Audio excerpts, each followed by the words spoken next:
네, 오늘 매우 특별한 날입니다. 네, 어떻게 인사 서로 좀 나누셨나요? 어떻게 인사를 하면 좋을까요, 오늘은?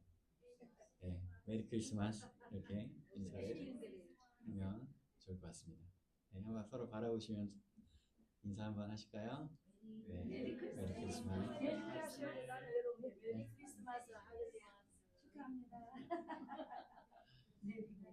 네, 요즘에는 이렇게 성탄절 전날 크리스마스 이브라고 하는 날 모여가지고 예배를 드리고 그리고 막 발표회를 하고 이런 분위기가 아니에요. 그 성탄절이 속해 있는 그 전 주일날 저녁에 보통 발표회를 다 하고 이렇게 24일 저녁은 또 모이지 않는 추세입니다. 그런데 이렇게 수요일날 이 성탄 이브가 있으니까 저녁에 모여서 이렇게 예배를 드리고 또 찬양할 수 있어서 더 좋은 것 같습니다. 그리고 예전 그 크리스마스 이브를 또 이렇게 모여서 또 하나님을 예배하고 예수님을 찬양하던 그 예전 어떤 분위기가 좀 나는 것 같아서 네, 또 색다른 것 같습니다. 그 성탄 이브에 대한 추억들이 좀 있으신가요? 저도 아주 어릴 때부터 이제 태어나서부터 교회를 쭉 다녔다 보니까 생각나는 장면들이 몇 개가 있어요. 초등학교 때는 저도 굉장히 작은 교회를 다녀서 매번 교회에서 예배드리고 주일날 매번 국수만 주다가 성탄절 이브라고 해서 라면을 주는 거예요. 근데 그때 라면을 처음 먹어봐가지고 얼마나 맛있었는지 정말 맛있게 먹었고 그 라면에다가 만두라는 걸 넣어서 준 거예요. 만두를 처음 먹어봐가지고 굉장히 맛있었습니다. 그래서 그 다음에 또 라면에다가 만두를 넣어서 줬는데 그 만두를 제가 너무 아껴두고 먹으려고 라면을 먼저 다 먹었어요. 그리고 만두를 먹으려고 하니까 너무 배가 불러서 만두를 못 먹었어요. 네, 성탄절 하면 그런 추억도 있고 그리고 또 그때 24일은 선생님들이 보통 출근을 하니까 출근하고 와서 회사 끝나자마자 막 교회로 다들 이렇게 와가지고 뒤늦게 와서 저녁에 같이 라면 먹고 그리고 막 발표회를 하고 했었던 것들이 기억이 납니다. 선생님들이 같이 이제 그 성극을 해야 된다고 이렇게 직접 대본집에 있었던 그런 대본들을 종이에다가 직접 이렇게 옮겨 적어서 대본집을 만들고 그때는 뭐 그런 복사기 뭐 이런 거 없었으니까요. 타자기 이런 것도 없고 하니까 직접 선생님들이 옮겨 적어서 대본을 만들고 그것을 가지고 열심히 연습해서 이렇게 또 발표회를 했었던 것이 기억이 납니다. 제가 또 중고등학생이 되었을 때는 또 새벽송이라는 것을 하면서 집집마다 돌아다니고 또 주님 오심을 우리가 이렇게 맞이하는 찬양을 또 부르고 그 다음에 또 온갖 먹을 것들 막 주셔가지고 가지고 와서 교회에서 밤새 먹고 놀고 막 밤새워서 놀았었던 또 그런 기억들도 납니다. 요즘에 그런 것들이 많이 없어졌죠. 그러면서 성탄 이브 때 이런 추억을 떠올려 보면 그 성극을 빠뜨릴 수 없는 것 같아요. 굉장히 감동적인 내용의 그런 이야기들이 많이 있었잖아요. 성극들이. 근데 그 중에서 한 가지 내용을 소개하면서 오늘 말씀을 시작하려고 합니다. 다들 또 아시는 거일 수 있어요. 이게 되게 유명한 거라서 빈방 있습니까? 라는 제목의 성극인데요. 이것은 미국에서 실제로 있었던 일을 가지고 이제 각본을 가지고 만든 그런 연극이라고 해요. 벌써 42년째 한 번도 거르지 않고 매년 공연되고 있는 그런 공연이라고 합니다. 우리나라에서도 물론 하고 있고요. 빈방 있습니까? 이 연극의 내용은 바로 액자 구조예요. 연극이 시작되는데 그 연극 안에서 이 사람들이 다시 연극을 준비하고 있어요. 어떤 한 교회에서 성탄절을 맞이해서 성극을 준비하고 있는 이 연극 안의 내용입니다. 이 연극 안 이제 우리는 연극에서 다시 연극 안으로 들어가 보는 거예요. 잘 들으셔야지 이해할 수 있습니다. 네. 이 빈방 있습니까라는 연극의 이 장면에서 사람들이 다시 연극을 연습하고 있습니다. 한 장면은 한 교회에서 연극을 연습하고 있는데요. 덕구라는 청년이 있었대요. 덕구라는 청년은 선천적으로 언어 장애를 가지고 있었는데 말이 어눌하고 더듬거렸습니다. 하지만 그가 예수님을 만나고 사모하는 마음이 너무나도 강해서 저도 꼭 그 연극에 참여하고 싶습니다라고 이야기를 한 거예요. 그래서 그 교회에서 준비하는 성탄절 연극에 출연하게 되었어요. 근데 덕구에게 주어진 역할은 여관집 주인이었습니다. 그것이 말이 어눌한 그에게 한두 마디 대사밖에 없는 작은 역할이었기 때문에 그것이 주어진 것 같아요. 베들레헴에 온 요셉과 만삭의 마리아, 그리고 빈방을 찾아서 이제 여관을 찾아서 오잖아요. 그때 이 여관의 주인이었던 덕구가 한마디만 하면 되는 거예요. 뭐였을까요? 요셉이 만삭인 아내 마리아와 같이 방을 찾아서 다니니까 그 덕구가 할 대사는 그 한마디인 거예요. 빈방 있습니까? 없어요. 없습니다. 그 얘기 한마디면 되는 거였어요. 그런데 이날 연습 순조롭게 잘하고 진짜 공연이 시작되었는데요. 요셉과 마리아 역을 맡은 배우들이 여관문을 막 두드리고 여보세요. 제 아내가 곧 해산할 것 같습니다. 빈방이 있습니까? 이렇게 대사를 했어요. 그 순간 이 덕구가 그게 너무 깊이 몰입을 했나 봐요. 빈방을 애타게 찾는 요셉과 출산을 앞둔 마리아의 딱한 사정이 그 덕구의 마음을 움직였던 것 같습니다. 각본에도 없는 말을 해버린 거예요. 빈방이 있습니다. 어떻게 됐겠습니까? 연극은 순식간에 엉망이 된 거죠. 각본대로 진행되어야 할 연극이 꼬여버린 거예요. 막이 내리고 무대 뒤에서 함께 출연한 배우들이 덕구를 향해 비난하기 시작합니다. 아니 덕구 형제님 대사가 뭐였어요? 빈방 없습니다 였잖아요. 연극을 완전히 망쳐놨잖아요. 그때 덕구가 울분을 토하면서 이야기합니다. 아니 어떻게 나를 위해 죽으시려고 이 땅에 오신 예수님을 춥고 초라한 마구간에 태어나게 하실 수가 있습니까? 빈방 있어요. 내 방에 모시면 됩니다.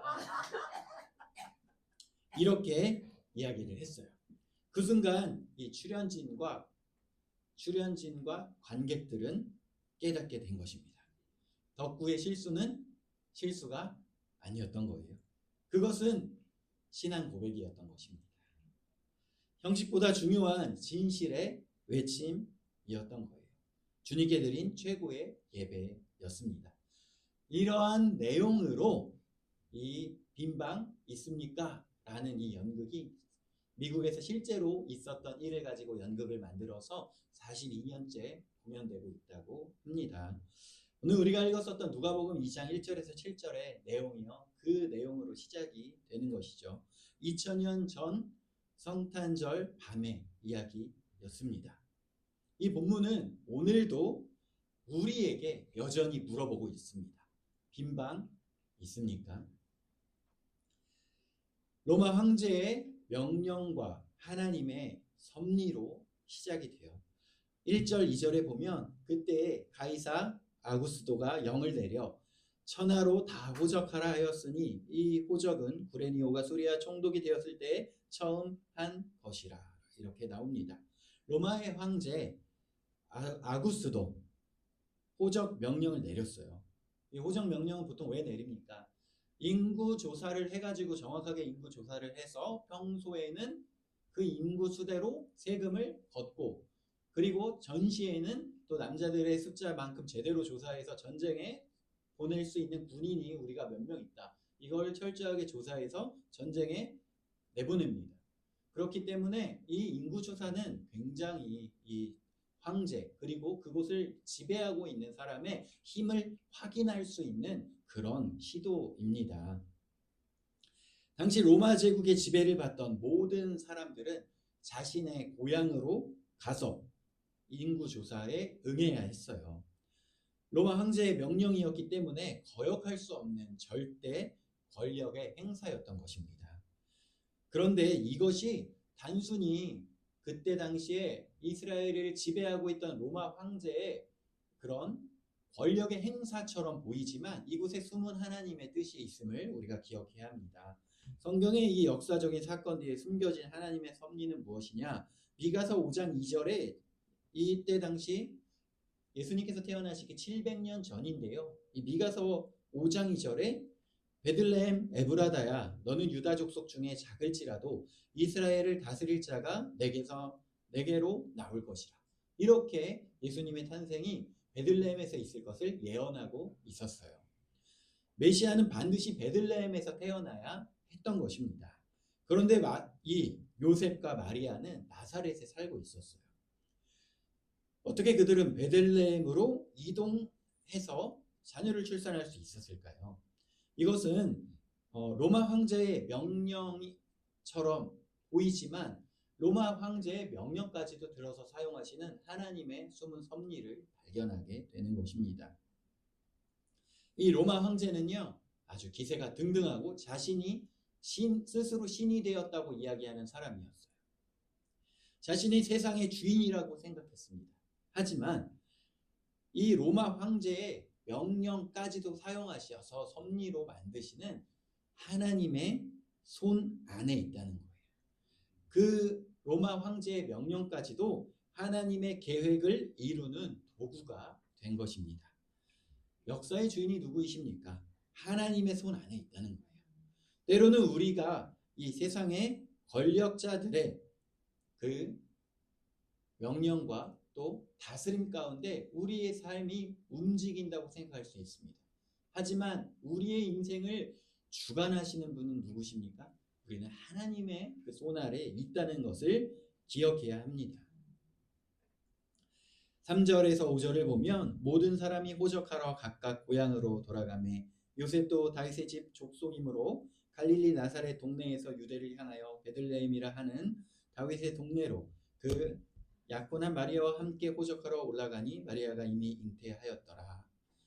나사렛에서 베들레헴까지는 약 150km 정도 떨어져 있는 곳이었어요. 걸어서 빨리 걸어가도 4, 5일이 걸립니다. 아주 먼 거리죠. 뿐만 아니라 마리아는 만삭의 몸이었어요. 언제 아기가 태어날지 모르는 상황이었다는 것입니다. 요셉의 입장에서 생각을 해보자면 아내가 곧 출산할 상황인데 그 먼 길을 가야 한다는 것이 얼마나 부담스러웠겠습니까? 마리아의 심정은 또 어떻겠어요? 불편한 몸으로 그 험한 길을 가야 한다는 것이 얼마나 힘들었겠습니까? 하지만 그들은 불평하지 않고 그 명령에 임했습니다. 왜냐하면 그들은 하나님의 계획 안에서 자신들에게 주어진 역할을 묵묵히 감당하게 되어지는 거예요. 이해되지 않는 상황에서도 힘들고 어려운 여건 속에서도 하나님을 신뢰하고 순종할 때에 놀라운 역사가 일어나는 것을 우리가 꼭 기억하기를 원합니다.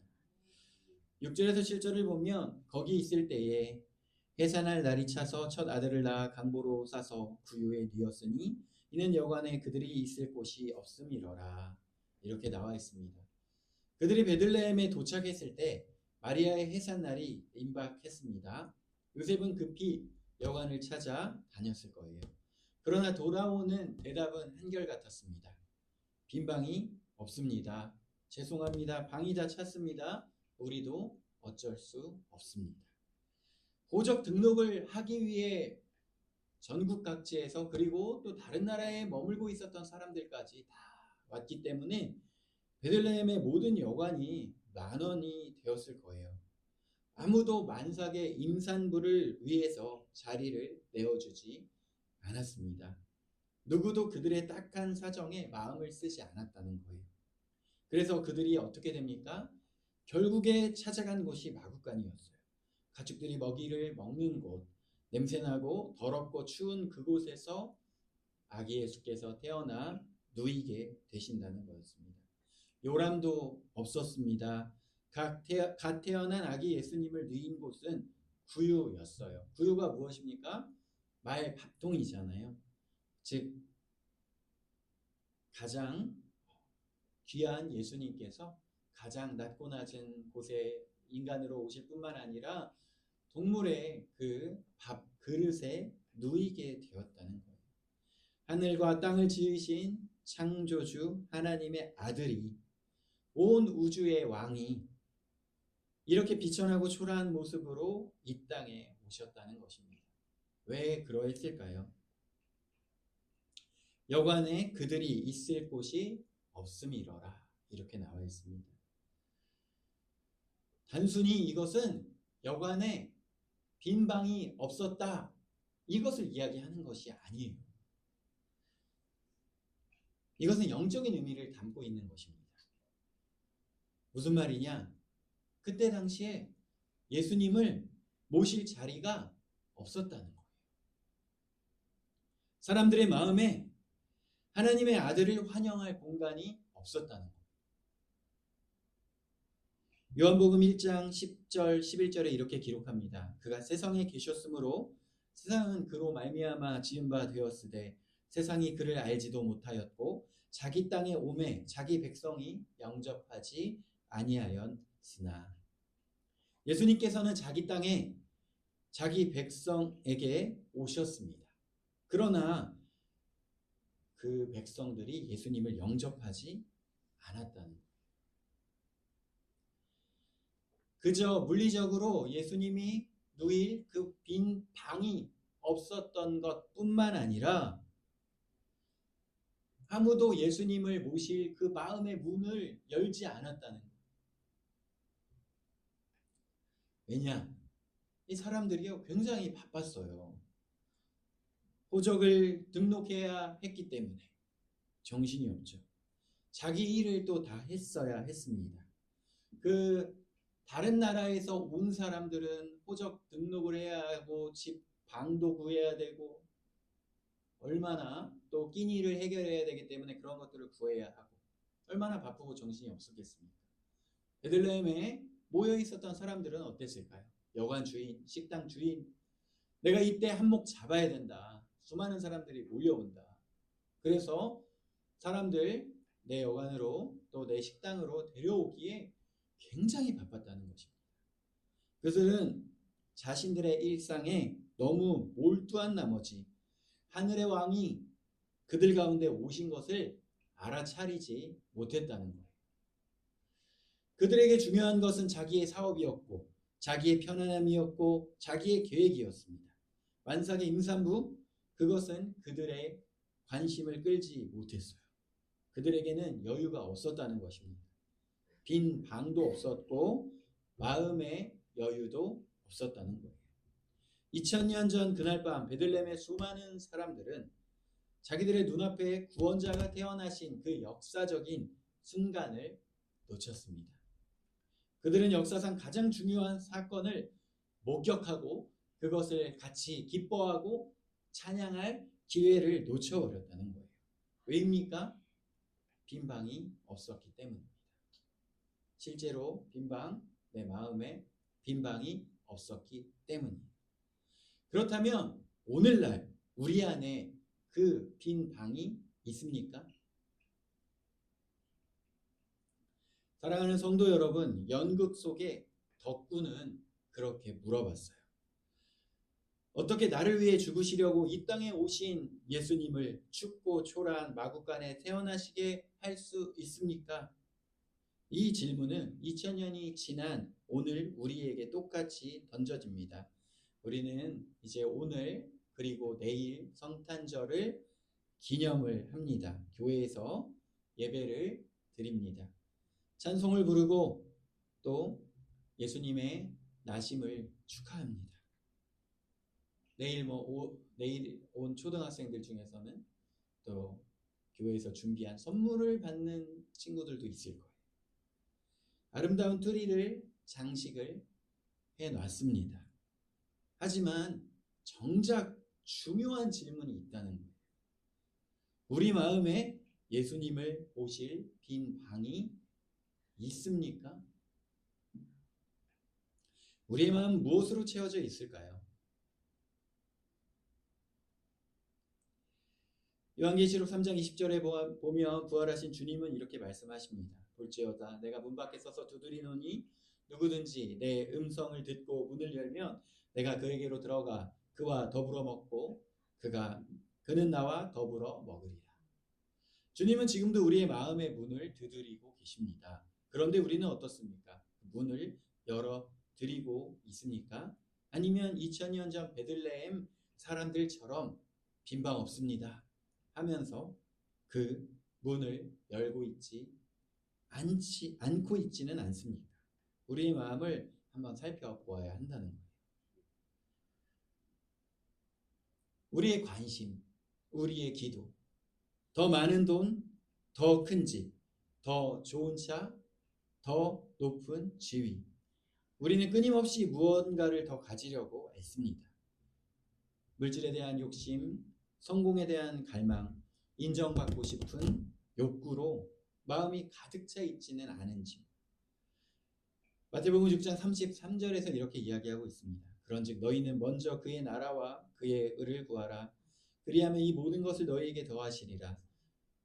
그러나 우리는 종종 이 순서를 바꿔놓게 됩니다. 먼저 그의 나라와 그의 의를 구해야 하는데 먼저 세상의 것을 구하고 남는 시간과 여유가 있으면 하나님의 나라를 구하고 있다는 거예요. 그리고 우리는 걱정과 염려로 우리의 마음을 가득 채워 빈 자리가 없습니다. 내일 일, 다음 주 일, 내년 일, 아직 일어나지도 않은 일들에 대한 걱정으로 우리의 마음이 가득 차 있다는 거예요. 자녀 걱정, 부모님 걱정, 경제 걱정, 건강 걱정, 미래 걱정, 이러한 것들이 우리의 마음을 점령하고 있다는 거예요.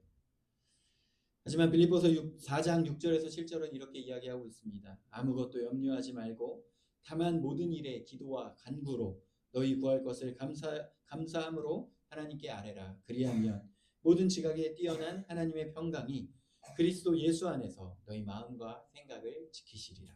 아멘. 또한 우리 마음을 채우고 있는 것은 교만이 있어요. 자기 의로 주님이 들어오실 곳이 없다는 것입니다. 나 정도면 괜찮지. 나 정도면 신앙생활 잘하고 있지. 내가 다른 사람보다 낫지. 나는 교회도 잘 가고 헌금도 잘하고 봉사도 잘하고 너무나도 귀하고 감사한 것들이지만 이것이 내 의가 될 수는 없다는 거예요. 이런 교만과 자기 의로 마음이 가득 차 있으면 주님이 들어오실 자리가 없다는 것입니다. 또한 내 마음을 가득 채우고 있는 것, 바쁨과 또 나의 일상들입니다. 2000년 전 베들레헴 사람들처럼 우리도 너무 바쁩니다. 일하느라, 공부하느라, 돈 벌느라, 돈 버느라, 아이들을 키우느라, 또 취미 생활하느라 너무 바빠서 예수님과 시간을 보낼 여유가 없어요. 그래서 우리의 마음을 주님께 내어드리기 어렵다는 것입니다. 또 교회를 오래 다니다 보면 우리가 드리는 많은 예배와 또 기도와 말씀 읽는 것들이 또 형식적으로 변하기도 합니다. 그래서 이 형식적으로 되어지는 우리의 신앙의 태도들로 인하여서 예수님을 우리 마음에 모시지 못하는 경우들도 생기더라는 것입니다. 주님이 원하시는 것은 무엇일까요? 아까 시작했던 연극의 이야기로 다시 한번 돌아가 보려고 합니다. 덕구가 이렇게 외쳤죠. 빈방 있어요. 덕구 안에 빈방이 있습니다. 예수님, 이 방으로 와주세요. 이것이 하나님이 원하시는 고백이었습니다. 주님이 찾으시는 것은 완벽한 사람, 능력 있는 사람, 이런 것이 아니었어요.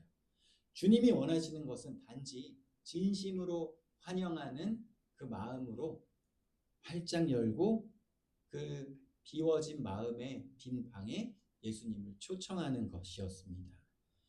덕구는 이 연극상에서 언어 장애가 있었지만 세상이 보기에 부족하고 약한 사람이었기 때문에 그 연극에서 한마디 대사밖에 얻지 못한 사람이었지만 그의 마음은 달랐다는 거예요. 그의 마음은 예수님에 대한 순수한 사랑으로 가득 차 있었습니다. 그는 각본을 지키는 것보다 더 중요한 것이 무엇인지 알고 있었어요. 사람들에게 잘 보이는 것보다, 형식을 완벽하게 지키는 것보다 주님을 사랑하는 마음이 더 중요하다는 것을 알고 있었습니다.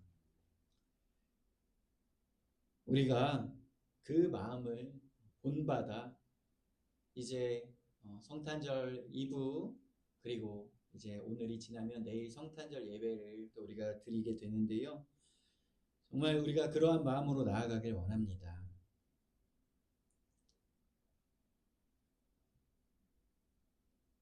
성탄의 의미를 다시 한번 기억하면서 선물을 주고받는 것도 참 귀하고, 또 맛있는 것을 먹으면서 파티를 하며 또 기념하는 것도 참 좋습니다. 하지만 우리가 성탄절의 의미를, 진정한 의미를 다시 한번 기억하기 원합니다. 성탄절의 진정한 의미는 우리의 마음에 예수님을 모시는 것이다. 그러면서 우리가 덕구가 했었던 그러한 간절하고 순수했던 그 고백, 예수님, 제 마음에 빈 방이 있습니다. 이곳으로 오십시오. 그렇게 순수하고 간절한 고백으로 나아갈 때에 진정으로 예수님을 내 마음에 모시고 기쁨으로, 그것이 우리의 삶의 능력이 되는 저와 모든 성도님들의 삶이 되기를 소망합니다. 그러한 마음으로 오늘 또 이렇게 예배 드리고 내일 또 기쁜 마음으로 주님 찬양하며 예배드리며 나아가길 소망합니다.